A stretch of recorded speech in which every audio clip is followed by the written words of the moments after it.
Ready to go? Hi, good afternoon, everyone. I hope you're doing well today.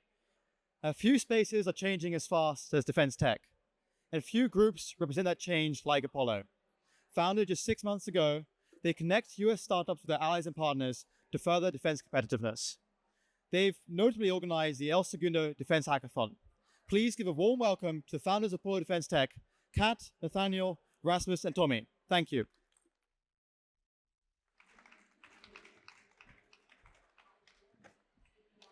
I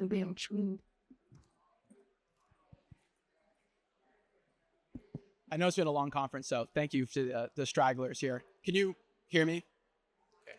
So we're Apollo Defense, and we help American companies do business with our allies and partners abroad. We speak to you today as entrepreneurs, but perhaps more prudently as students. My first semester at the Georgetown University's Wall School of Foreign Service, just down the road, I was given Francis Fukuyama's End of History narrative as assigned reading in one of my classes. I don't know if you guys have read it, but that book essentially frames Western ideals of freedom and democracy as a kind of fait accompli. It's like something that doesn't necessarily require an active effort to uphold. Recent events since my freshman year have shown that that's not the case. Yet there still exists at Georgetown, like at every college campus around the country, a pretty significant taboo surrounding the defense industry.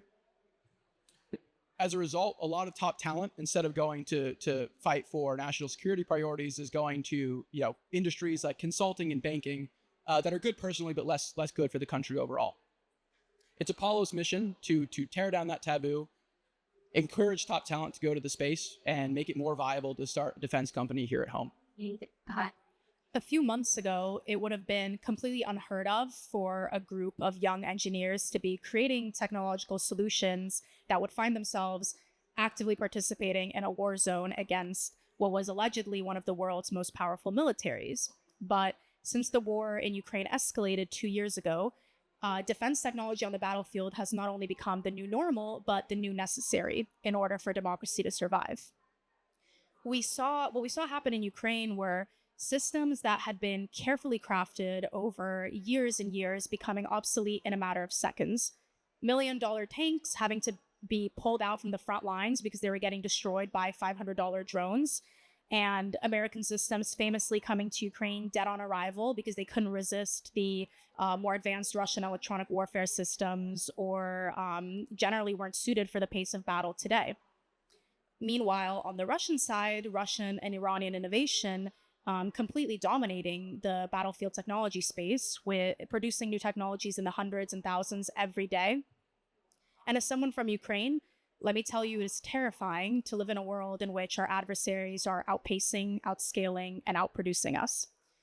Over the last few months, we've participated in a few defense tech hackathons, and I've seen young engineers build solutions in a matter of 24 hours that we've been needing on the battlefield for the last 2 years, and within weeks, present these solutions to the Ukrainian Ministry of Defense, ready to go.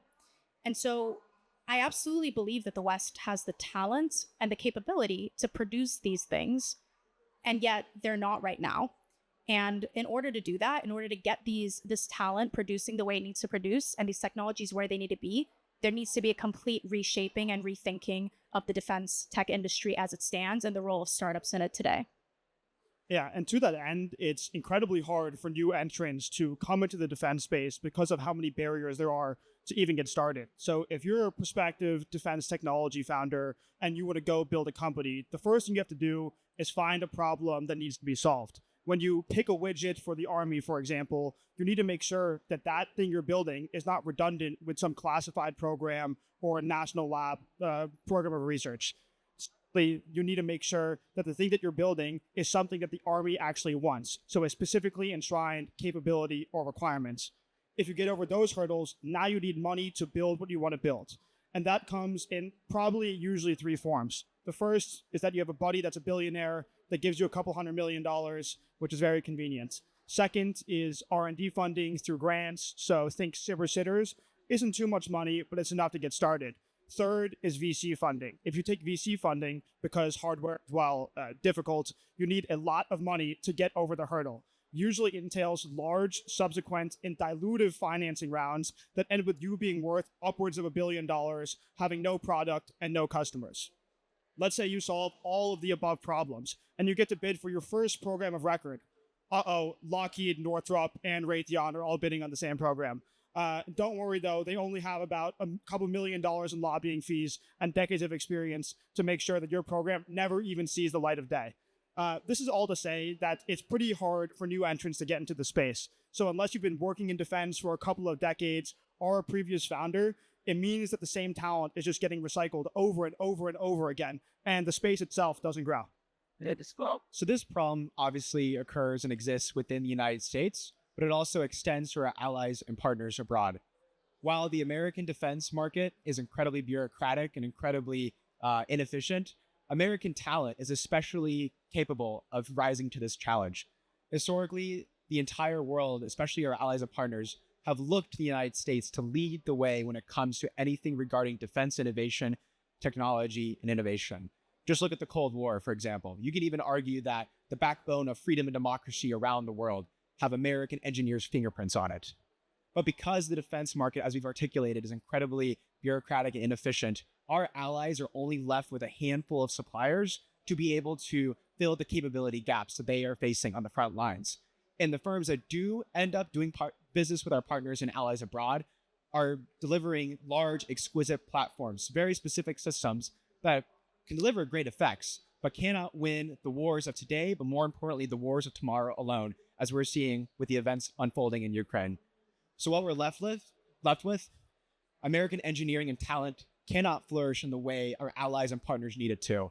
And there does not exist a conduit for capital or communication between these allies and partners and American defense innovation here stateside. So how big of an opportunity is this? Pretty substantial. By siloing ourselves just to the American defense market, American engineers and founders are neglecting a significant opportunity that exists abroad, and most importantly, not helping our allies and partners in an era that demands it most. Yeah, so to the end of exporting American ingenuity, a couple months ago, we got together a couple hundred hackers, industry professionals, and military units in El Segundo, California, in which they all collaboratively hacked on problem sets provided to us by the Ukrainian Ministry of Defense and different units inside the Department of Defense. In the span of 24 hours, these 300 hackers were able to produce 6 novel systems that the Ukrainians have been trying to solve for months, but were unable to with constrained resources and only American ingenuity at their feet. In fact, there's 2 of them here.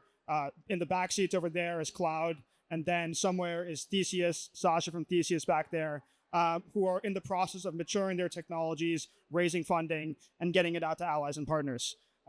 This is really important. It's cool to build companies, but what's even more important is that these were just normal students. These were people that existed orthogonally to defense, and when given the opportunity to execute on defense problems, they performed, which is to say that growing the market itself only happens when people like this are given the shot. Yeah, so given the opportunity, there's not only the talent to rise to the demands of the century, as Tommy articulated, but also the enthusiasm. This, as Rasmus said, this hackathon took place in Southern California, but we had people driving 3 or 4 days from New York and from Florida and Arkansas and places like that, flying from London to actually come and participate and bring behind their cars the materials with which to build. This sort of opened our eyes to what seems to be a pretty substantial arbitrage opportunity by which to present American companies with an alternative way to grow instead of just bidding for SIBRs and growing to sell to DoD. Like the Ukrainians in the example Rasmus provided, we have relationships with numbers of countries across the world, Ukraine and otherwise, that have a number of capability gaps that they have a hard time filling domestically and want to outsource to American engineers. Without that conduit for communication, they provide those solicitations to Apollo. In those solicitations, they detail exactly what the critical capability gap is, what they've tried before and what hasn't worked, and the exact specifications of something that they'd like to purchase. We then take those solicitations stateside and either find engineers capable of the task or companies that already are building in accordance with those specifications. And then we just broker the relationship between buyer and seller. We consider this a win-win-win, positive sum game, where obviously allies that don't have the means to produce that which they need can access these systems for once. startups can get early revenues and grow in a more organic way than, if they just remain in the domestic market. And the United States as a whole can get access to more matured systems and have more capabilities at its disposal in the event that, things go a bit messy in the next couple of decades. I believe that despite the politics, Americans fundamentally understand that arming our allies means arming the United States, and that emboldening our adversaries has ripple effects. I remember when not too long ago, before Russia was trying to destroy Ukraine's democracy, it was trying to destabilize this one. And countless times at these hackathons, American engineers have come up to me saying that they're ready to build the tools for victory because they understand the stakes. They understand that a democracy should always be more well-armed than a dictatorship, and they're ready to help it get there. And so I wonder, with so much brilliant talent ready and willing to commit itself to this cause, why we wait and why these technologies are not getting to where they need to be. My mother lives in Ukraine, and throughout the last 2 years of war, I've only seen her cry a handful of times. Once was when the war began, of course, and I never want to see that again. Twice was last month, when the US Congress passed the Ukrainian aid bill after 6 months of delay. And she came to me crying tears of joy. She lives in Kyiv, and that aid bill is going to save her life, for now. And don't get me wrong, I'm forever indebted to the American people for that. But 6 months of holdup because of irresponsible congressional politics, we paid for in blood. And startups that have the potential to move the needle on the battlefield, but are getting lost in the valley of death, we pay for that with our lives. I can't afford to keep waiting, and we can't afford to get lost in political games.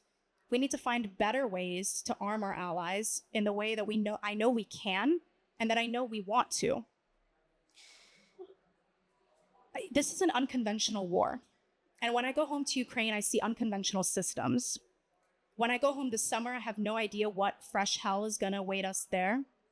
But I know that we can help solve for it if we put our minds to it and if we get the talent where it needs to go.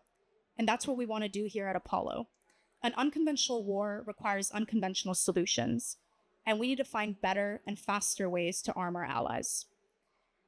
The United States that I grew up admiring was a United States that prided itself on being first, on being faster, on putting a man on the moon and winning the race to space.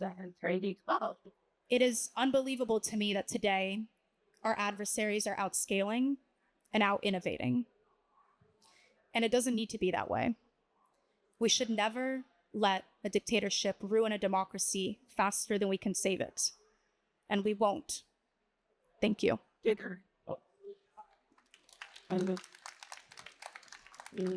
What about that? We'll be at booth 237 over there for any questions. Also, thank you to SCSP, specifically Ben Bain, for the invitation. Thanks so much.